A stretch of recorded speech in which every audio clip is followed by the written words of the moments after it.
सभापति महोदय, एक बार फिर मैं देश के पूर्वोत्तर राज्यों और अन्य पिछड़े क्षेत्रों के संबंध में मैट को पुनः देखने के हमारे अनुरोध को मान लेने के लिए वित्त मंत्री महोदय को धन्यवाद देता हूं।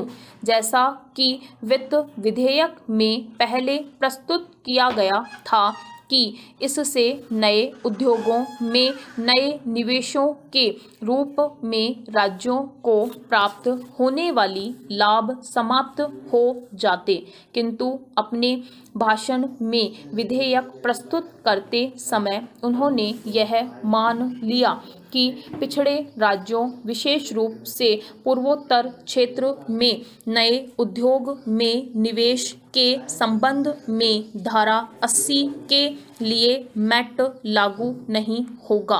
पैरा वित्त विधेयक में वित्त मंत्री ने गुवाहाटी में 1 वर्ष पहले स्थापित किए गए पूर्वोत्तर विकास वित्त निगम द्वारा अर्जित आय को छूट देने में पर्याप्त उदारता का परिचय दिया, किंतु यह एक ऐसा संस्थान है जो साहस पूंजी निधि की प्रकृति का है तथा देश के पिछड़े पूर्वोत्तर राज्यों में औद्योगिक और अन्य उद्यमों की विकास प्रक्रिया शुरू करने के लिए इसे स्थापित किया गया है।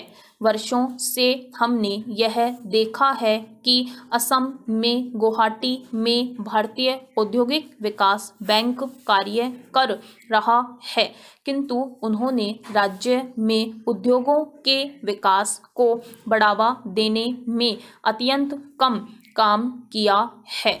ऋणों या आवेदनों का मूल्यांकन करने में उनके मानदंड बहुत अधिक कड़े हैं। ये मानदंड अन्य राज्यों की तुलना में असम में बहुत अधिक कड़ा है।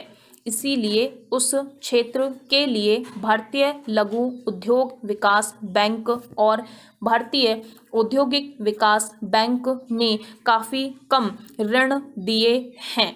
नए निगम ने जो पिछले 1 वर्ष से कार्य कर रहा है भी कुछ विशेष नहीं किया गया है।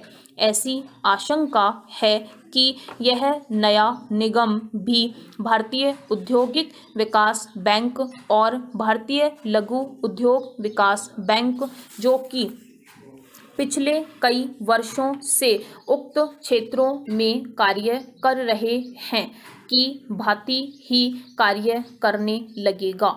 पैरा इसलिए मैं अनुरोध करना चाहता हूँ कि इस निगम की आय पर छूट सिर्फ उस आय से संबंध होनी चाहिए जो उसे ऋणों, अग्रिम तथा उस क्षेत्र में स्थापित होने वाले नए औद्योगिक उपक्रमों में पूंजी निवेश से हो रही है, न कि आय के अन्य तरीकों से।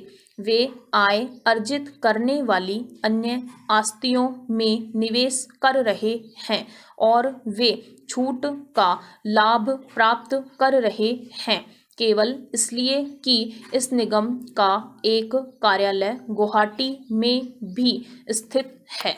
स्टॉप।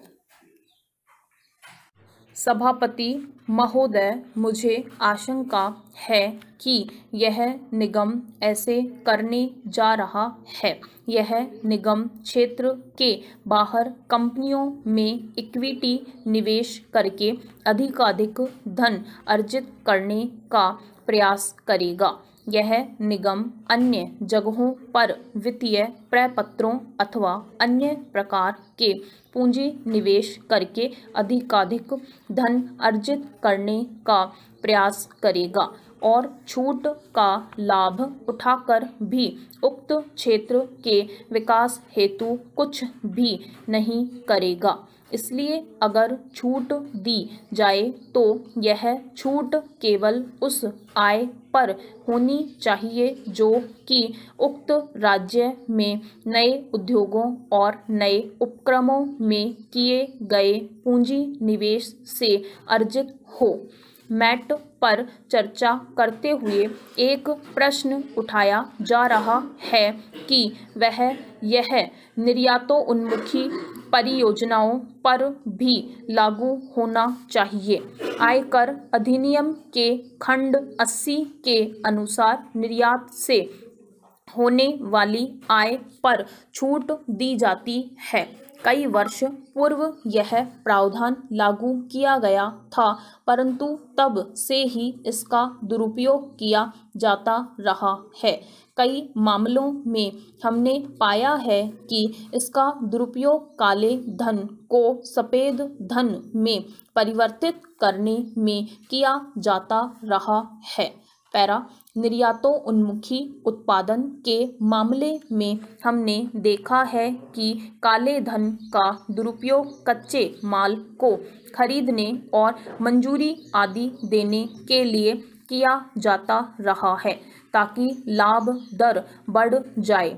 निर्यात के पश्चात यह धन कर मुक्त निर्यात आय के रूप में वापस आ जाता है। इसलिए हम मुंबई और अन्य व्यापारिक पत्रिकाओं में छपे विज्ञापन देखते हैं जिनमें निर्यात लाभ को बेचने के प्रस्ताव आमंत्रित किए जाते हैं।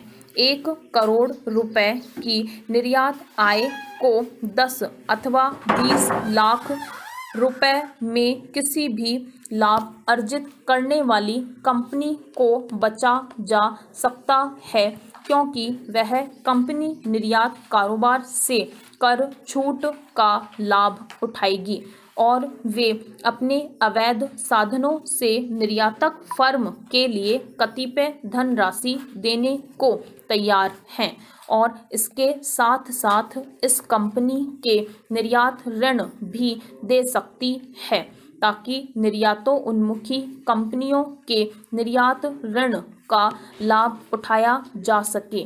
इस प्रकार का दुरुपयोग काफ़ी लंबे समय से होता आ रहा है।